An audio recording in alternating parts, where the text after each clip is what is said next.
अस्सलाम वालेकुम फ्रेंड्स, मैं हूँ हादिल हसन। आज मैं आपको बताऊंगा कि अगर हम अल्लाह को याद रखेंगे तो अल्लाह ताला हमारे साथ क्या करेंगे। औज़ु बिल्लाहि मिनश शैतानिर रजीम, बिस्मिल्लाहिर रहमानिर रहीम। फज़्कुरूनी अज़्कुरुकुम वश्कुरूली वला तकफ़ुरून। तुम मेरा ज़िक्र करो, तुम मुझे याद रखो, मैं तुम्हें याद रखूँगा, और तुम मेरी नेमतों की शुक्रगुज़ारी करो, मेरी नाशुक्री ना करो। अल्लाह ताला ने सूरत बकरा में लोगों से कहा है कि तुम मुझे याद रखोगे, तुम अब मेरा जिक्र करते रहोगे कि तो मैं तुम्हें याद रखूँगा, और जो नेमतें मैंने तुम्हें दी हैं, जो आसाइशें मैंने तुम्हें दी हैं, इस पर मेरा शुक्रगुज़ार करो और मेरी नाशुक्री ना करो। जैसा कि अल्लाह ताला ने कुरान पाक में कहा, इरशाद फरमाया है कि अल्लाह ताला की याद ही बड़ी चीज़ है।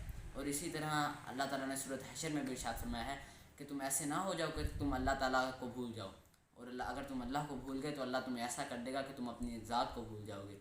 तुम्हें ये पता ही नहीं रहेगा कि तुम कहाँ जा रहे हो, तुम क्या कर रहे हो। ये बात सुन के हमारे जहन में एक सवाल पैदा होता है कि या तो बंदा उस चीज़ को करे जिसको देखा हो। अगर हमने अल्लाह को देखा ही नहीं है तो हम अल्लाह को याद कैसे कर सकते हैं। इस सवाल का जवाब ये बन सकता है कि अल्लाह ताला हमारे इतने करीब है, हमारे करीब तर है, हमारे दिल में है। अल्लाह ताला हमारी शहरक से भी करीब है, इसलिए हमने अल्लाह ताला को देखा नहीं है। जो अल्लाह ताला ने हमारे इर्द गिर्द चीज़ें पैदा की हैं, इनको देख कर ही हमें अल्लाह ताला की ज़ात का यकीन आता है। और जैसा कि नबी करीम सल्लल्लाहु अलैहि वसल्लम ने इरशाद फरमाया है कि आसपास की चीज़ों पर गौर व फिक्र करो, अल्लाह ताला की निशानियाँ तुम्हें इनमें से मिल जाएंगी। एक दफ़ा जब हज़रत इरशाद फरमाते हैं कि जब मैं मिराज पर गया तो मैंने देखा कि एक शख्स अल्लाह के अर्श के नूर के साए में था। तो मैंने हज़रत जिब्राइल अलैहिस्सलाम से पूछा कि ये कौन शख्स है, क्या ये कोई नबी है। तो हज़रत जिब्राइल ने कहा कि ये कोई नबी नहीं है।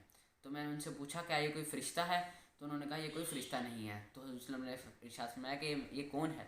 तो हज़रत जिब्राइल ने फरमाया कि ये वो शख्स है जिसकी ज़ुबान पर हमेशा अल्लाह की याद रहती थी, जिसका दिल हमेशा मस्जिद में अटका रहता था, और उसने कभी अपने माँ बाप को बुरा भला नहीं कहा।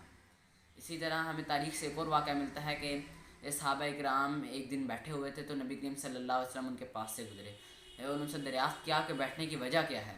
तो सहाबा-ए-किराम रज़ी अल्लाह ने कहा कि हम यहाँ बैठकर अल्लाह का ज़िक्र कर रहे हैं, अल्लाह की शुक्रगुज़ारी कर रहे हैं कि उसने हमें इस्लाम जैसी नेमत दी और हम पर एहसान किया। तो नबी करीम सल्लल्लाहु अलैहि वसल्लम ने इरशाद फरमाया कि तुम्हारे बैठने की यही वजह है। सहाबा-ए-किराम ने कहा अल्लाह की कसम, हमारे यहाँ बैठने की यही वजह है। तो नबी करीम सल्लल्लाहु अलैहि वसल्लम ने फरमाया मेरे पास जिब्राईल अलैहिस्सलाम आए थे और उन्होंने कहा कि अल्लाह ताला आपके सहाबा की वजह से आज फ़रिश्तों पर फ़ख्र महसूस कर रहे हैं। इसी तरह हदीस कुदसी में हमें ये अल्फाज मिलते हैं कि अल्लाह ताला का इरशाद है कि जो मुझे याद करता है मैं उसे याद करता हूँ, जो मुझे अकेले में याद करता है मैं भी उसे अकेले में याद करता हूँ, और जो मुझे एक जमात में याद करता है मैं भी उसे जमात में याद करता हूँ। लेकिन वो जमात उस जमात से बेहतर होती है जिसमें वो मुझे याद कर रहा है। और कोई मेरी तरफ अगर एक बारिश आता है तो मैं उसकी तरफ दोनों एक हाथ आता हूँ, और अगर कोई मेरी तरफ एक हाथ आता है तो मैं उसकी तरफ दो हाथ फैला कर आता हूँ, और कोई मेरी तरफ चल कर आता है तो मैं उसकी तरफ भाग कर आता हूँ। अब ये हमारा फ़ैसला है कि हमने अल्लाह ताला की तरफ भाग कर जाना है, चल कर जाना है, एक बारिश जाना है। अगर हम अल्लाह ताला की तरफ भाग कर जाएंगे तो पूरा का पूरा अल्लाह ही हमारा हो जाएगा, और जब अल्लाह हमारा हो जाएगा तो दुनिया में कोई ऐसी चीज़ नहीं जो हमें नहीं मिल सकेगी। दुनिया ही की क्या बात, आखिरत में भी सारी चीज़ें हमें मिलेंगी, और जन्नत हमारा मुकाम ठहरेगी। और हम इंशाल्लाह हम कोशिश करेंगे कि हम अल्लाह की तरफ भाग कर जाने की कोशिश करेंगे ताकि पूरा का पूरा अल्लाह हमारा हो जाए। अल्लाह हाफ़िज़।